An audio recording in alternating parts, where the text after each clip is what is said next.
Welcome to The Call, an exclusive conversation hosted by the Chamber's Global Intelligence Desk. We're delighted you are able to join us.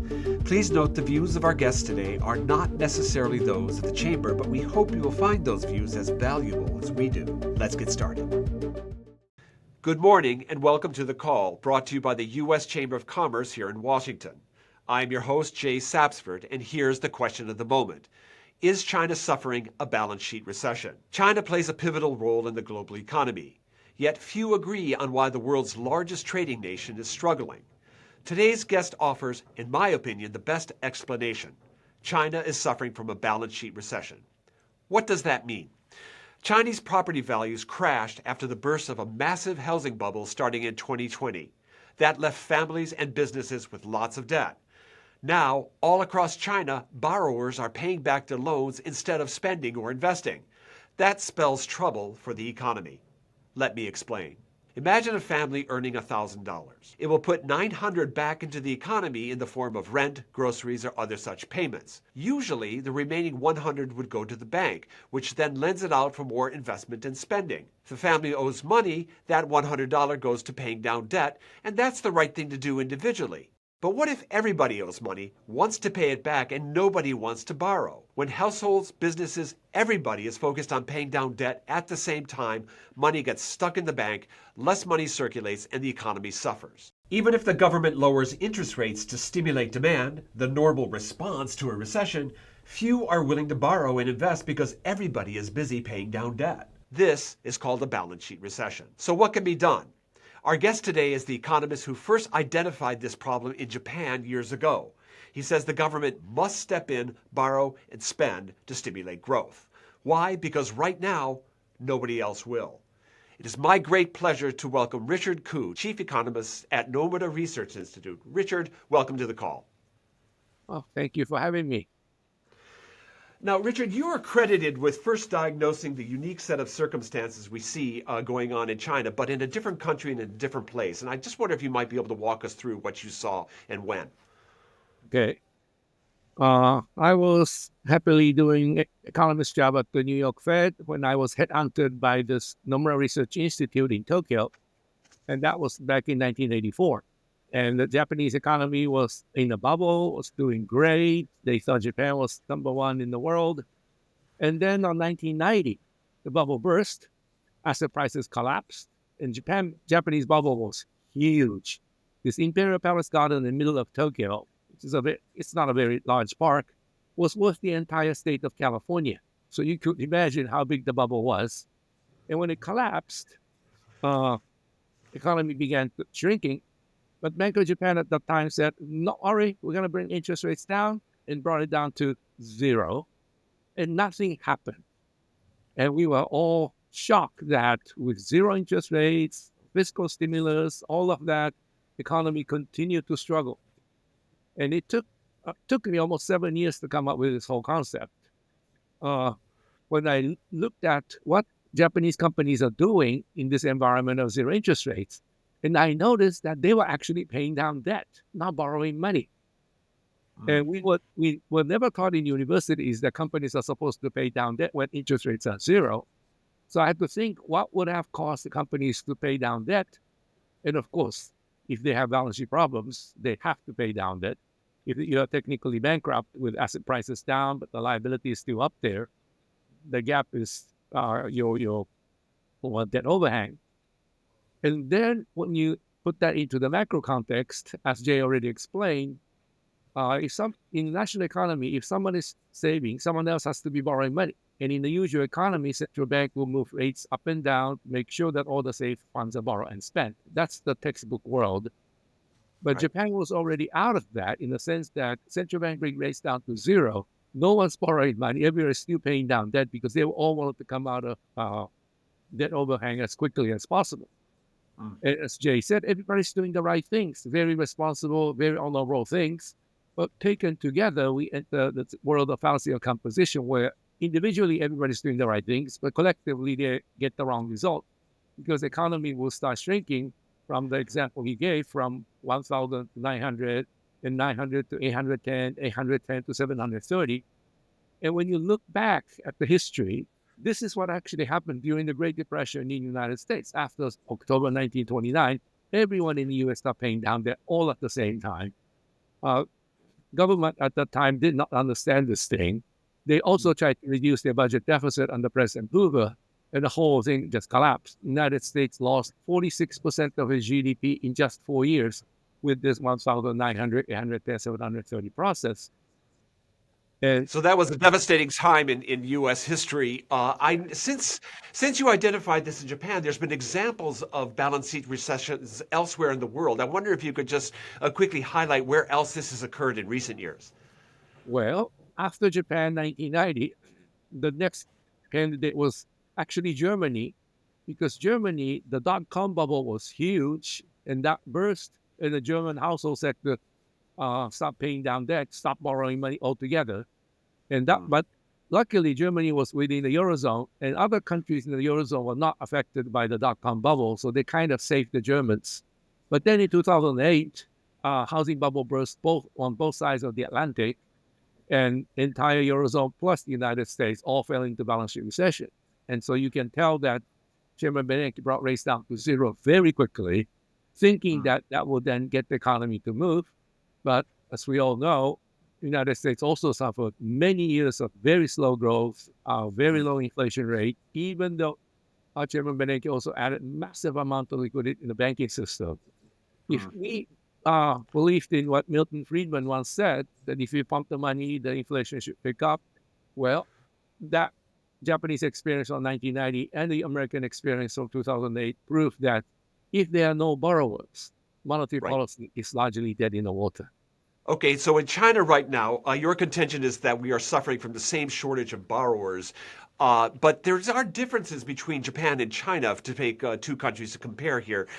In Japan's case, it was largely commercial real estate, but in China's case, we're talking more residential real estate, right? Yes. But the US case was also residential real estate. I And we see. ended up with something very, very similar. Monetary policy down to zero interest rates, quantitative easing.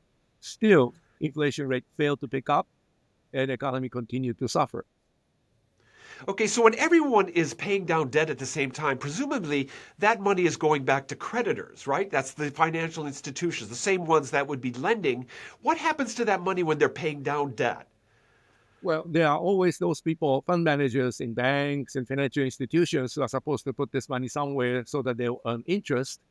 So they try to find the borrowers, but collectively they cannot, because there are no private sector borrowers out there.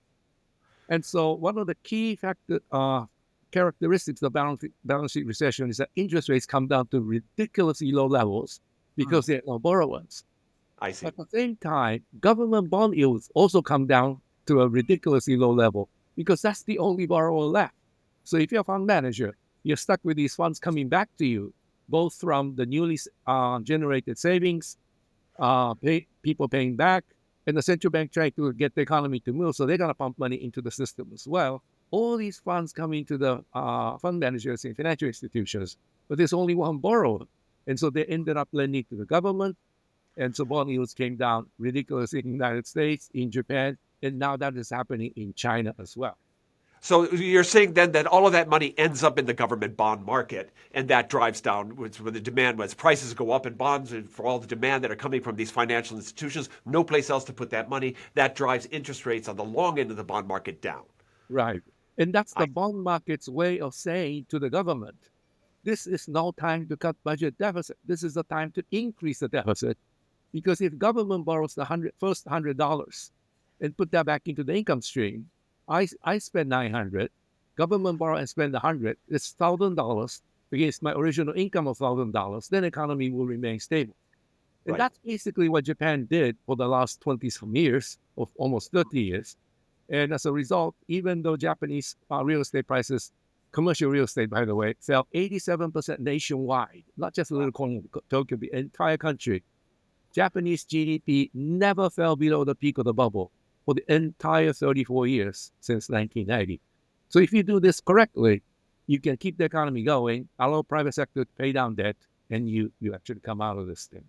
Okay, so the Chinese government has taken a bunch of stimulative measures, and there's been this effort to try to increase investment in targeted industries, electric vehicles, and technology. But more broadly speaking, is what they're doing enough right now to get the economy going in? Are they stimulating enough? And if not, what needs to be done?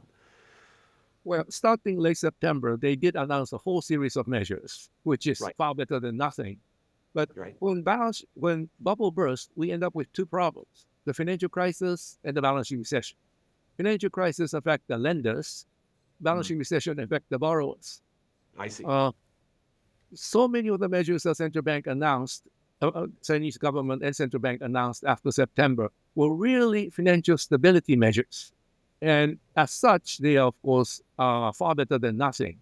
But in Yeah. terms of filling that $100 shortage in borrowers, I'm afraid there's only one policy that they put in that is so far moving in the direction, and that's a policy that says government will support developers who will complete the unfinished apartment houses with Mm, this very low interest rate loan that they are going to provide. And that way, if the developers who stop building these or stop finishing the apartment projects, if those projects wins the government approval, put on the whitelist, mm, then government they can get the money from the government to complete the project. That way, right. the money actually goes out of the banking system, enters the real economy, and that part is good. But given the size of the Chinese economy, what they have announced so far, I'm afraid, is far from sufficient. They need to do a lot more. So that means borrowing that money that's stuck in the banking system and investing that in the economy in ways that's going to spur growth, right? Right. So Uh, in a situation, incentives to increase consumption or investments, I'm afraid, are not going to be very useful because private sector is actually minimizing debt. And so if you give them tax cards and vouchers to spend money, whatever the money that private sector save will be used to pay down debt. So it's not going to fill this deflationary gap. But if the government borrows and spends it, then you can be sure that this deflationary gap is filled. And that's what's needed during a balance sheet recession, because if the government fails to do it, economy will be contracting very, very rapidly. so this focus on trying to increase borrowing, it seems to be is kind of tied to the fact that China has been an investment-led economy and not a consumption one. Its investment levels are much higher than world averages. Its consumption is much lower, and there has been some talk, and certainly at least some lip service from the government saying that we need to increase consumption. How does that dynamic fit into a balance sheet recession? Well, they can try, but my my advice to them is that it's not going to be very effective Hmm, because whatever, if you give them tax cuts so they have money to spend, they will use the money to pay down debt because that's the first order of business for private sector at the moment. If you are technically bankrupt, you have to come out of that as quickly as possible because otherwise your suppliers, realizing that you're actually technically bankrupt and may walk into Chapter 11 any minute, they're not going to give you trade credits. They want everything in cash. And once you're put in that situation, your business is finished. And so private sector has no choice. But only government can do the opposite of the private sector and make sure that all the safe funds are borrowed and spent.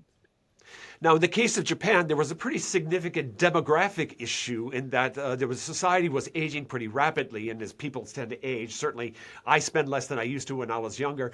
That was one of the dynamics that was going on in the background in the Japanese economy during the 90s and the aughts. In China, my understanding is that their population has started to decline now, at least from the UN statistics, and it's been going down for 2 years. So that suggests that there's aging going on in the Chinese society as well. How does that dynamic play into a balance sheet recession? Well, let's compare the Japanese and Chinese situations here. Mm, Japanese population was aging. There was no question about it. But mm, the Japanese population actually peaked 2009. right. That's 19 years after bursting of the bubble in 1990. So during that period, Japanese population was still growing. And so you cannot really blame everything on the demographics in Japan. It's really the balance sheet part that killed the economy, not the demographics. Right. But in Chinese case, the bursting of the bubble and decline of the population happening on the same year. This is devastating because for Chinese real estate market to stabilize, people must have this feeling that the price has fallen enough. You will not go wrong if you enter the market at this lower price. But how do you come up with this bottom price when people are all talking about population declining, demand for housing falling?